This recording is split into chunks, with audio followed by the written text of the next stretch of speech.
of owning a cafe and other heroic deeds by Beware the Chistero. Chapter 100. Saturday, Part 4. Combatants and non-combatants, please take your seats. Standing ringside, his dark gaze very purposely not tracking where Tojinori was sat or where Todoroki Enji loomed, his impassive form stoically sat front and center at the end of the stage, like an emperor overseeing his court. The bigger they are, the harder they fall. He thought, his right hand gently holding the crimson fan emblazoned by gold-painted kanji, his ears listening in to the introduction being made by the most senior and official judge to oversee the tournament. She, too, had been horrified by the allegations made against Endeavor and had spoken to Ray personally only a week ago. Should the man try to resist arrest, then he would feel the full, unmitigated might of every specialist sat on the judging panel. Something told him that the flame-bearded bastard wouldn't stand a chance. Aizawa Shouta, a Shichidan, ranked sensei of Jiu-Jitsu, will be honoring us with a display of his secondary discipline to cleanse the ring of malicious spirits and sanctify the ground upon which our adult competitors will test their might. Sucking in a breath, his mind focused and body poised, he stepped his Tai Chi slipper-clad feet into the large rectangular stage's center. Then, a hush having fallen over the crowd, he faced the high dais where the judges were lined, offered a formal bow, and began. Involving a grace his years of gymnastics had helped him to build, his arms mimicked the ebb and flow of a gentle tide, his knees fluidly bending to accommodate the illusion of liquid movement. He lowered himself, his legs moving in long strokes, his slippers whisper quiet and ghosting across the matting, which made up the ring whilst his arms snaked up, the fan still closed as he regulated his breathing. Brandishing the delicate prop, his upper body tilted and swayed, his feet planting him to the spot like an anchor. Clack! The fan was unfurled, the loud snapping crack, a contrast to the quiet softness of his movements. It sent a surprised murmur through those who'd never witnessed such a dance before. Shh! Upping the tempo, Shouta straightened his body and walked himself into a taller stance, his expression calm, his poise unflinching as the fan closed upon his rise. Clank! Adding a kick, the ornament snapped open once more, this time displaying the kanji proudly for anyone close enough to read it. Smack! Slapping his foot down, he artfully collapsed the gold-painted bamboo struts to compact the seishu before returning to show off a swift, snaking series of movements, where his motions rippled out from his shoulders, through his arms, down his torso, and into his legs. Fan momentarily forgotten, he allowed his right hand to steal the show, his fingers splaying, uncurling, unfurling, and weaving through the air. Whoosh! Then, in a blur of movement, his right hand stole the ornament, taunted the air with it, and sprung its beautiful form wide open once more. Clap! The sensu still fully spread, he proceeded to angle, re-angle, tilt, turn, and splay it, so that the gold paint glinted and shimmered under the stadium's lights. Taking a few short steps followed by flowing strides, he poured himself around a rectangular space he'd mapped out in his mind to allow the other spectators a better view, to a point. This was ceremonial, after all, and although he was performing for everyone in a sense, his job was to prepare the ground for what would come later.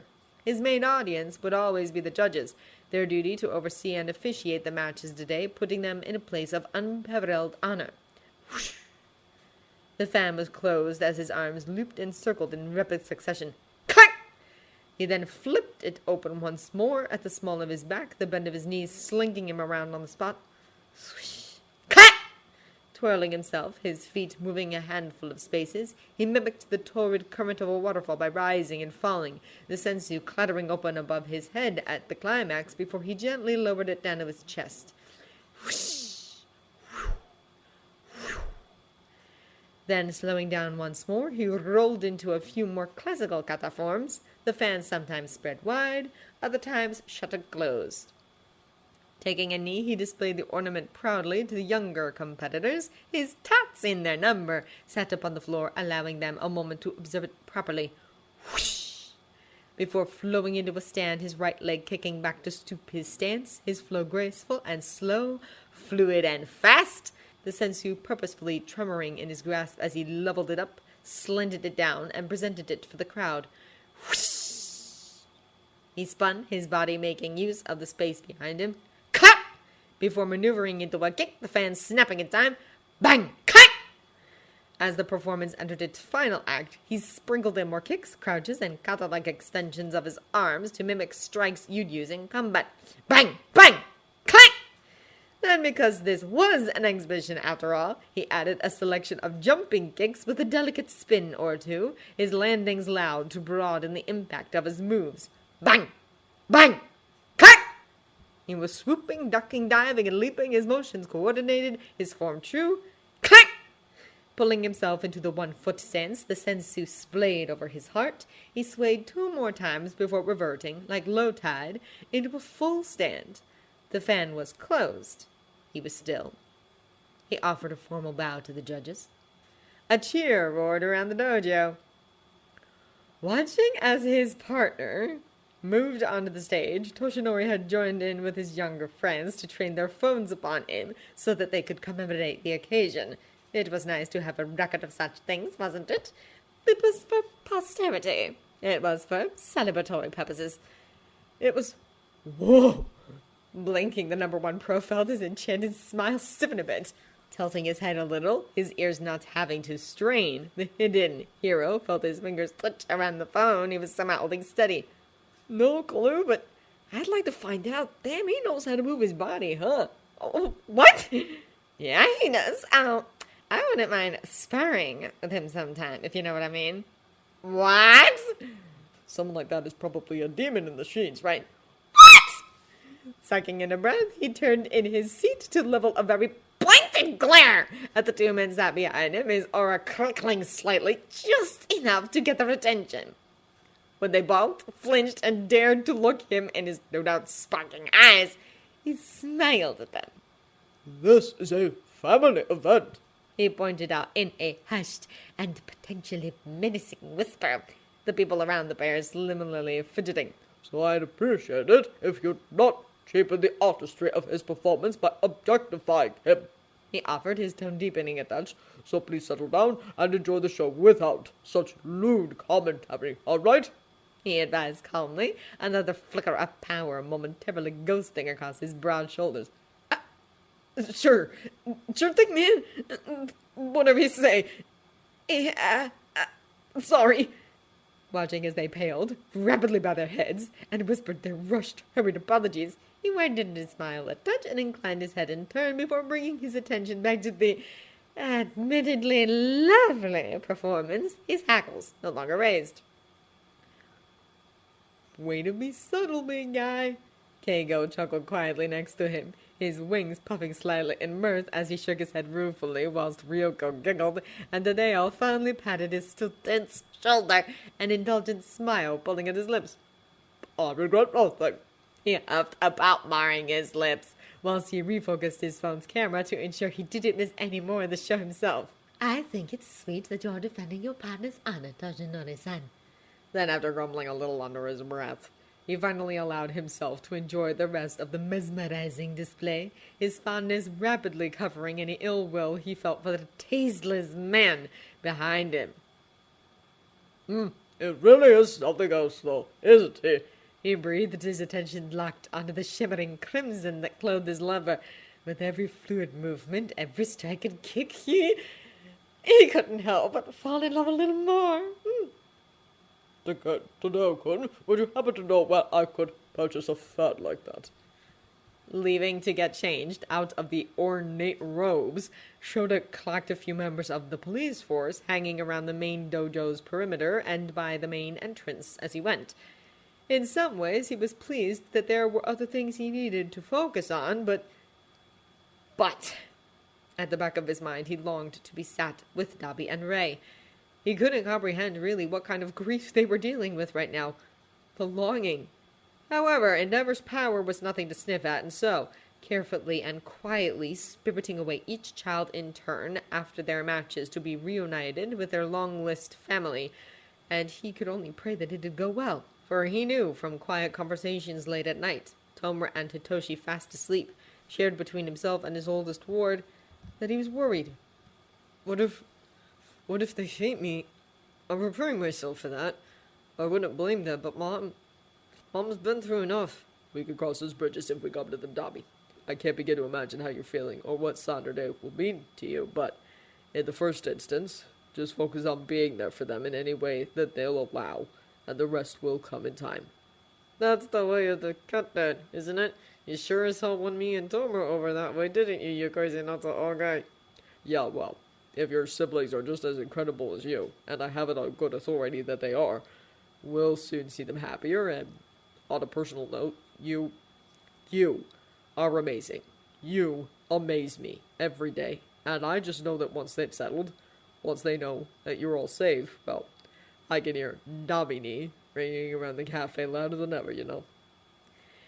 It was a hope, he knew. However, he had to believe it. He had to think that everything would work out. The alternative was just too heartbreaking to contemplate, wasn't it?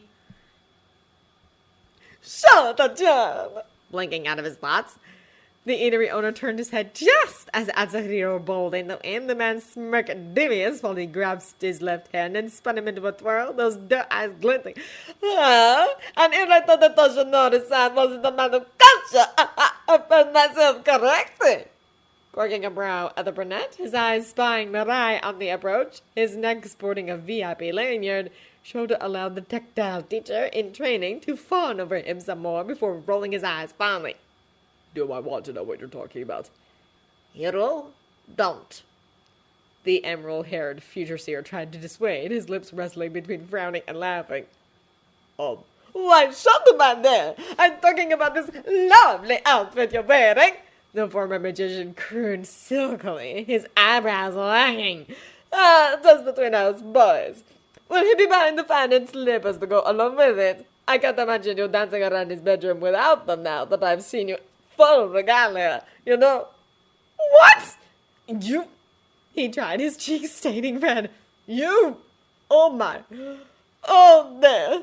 The slightly older man mocked side whilst Mirai ruefully shook his head, a hand covering his mouth. Did you realize that he was flirting with you over a group chat? Mama is suddenly getting bolder these days, isn't he? The other purred whilst brandishing his phone. Balking, he snatched the device from the now smirking pro's hand, his eyes narrowing to pinpricks. That sneaky little Doshinbori! Sneezing, his lashes fluttering, the blonde sucked in a yawn before graciously accepting the icy soda that Tadeo handed to him, his smile wide. Young Takeo has been looking forward to his swordplay for the last few weeks, hasn't he? He asked the slightly older twin, those golden eyes fond as he regarded him in kind. A pamphlet detailing the events sat between them, thanks to his work-toughened hand.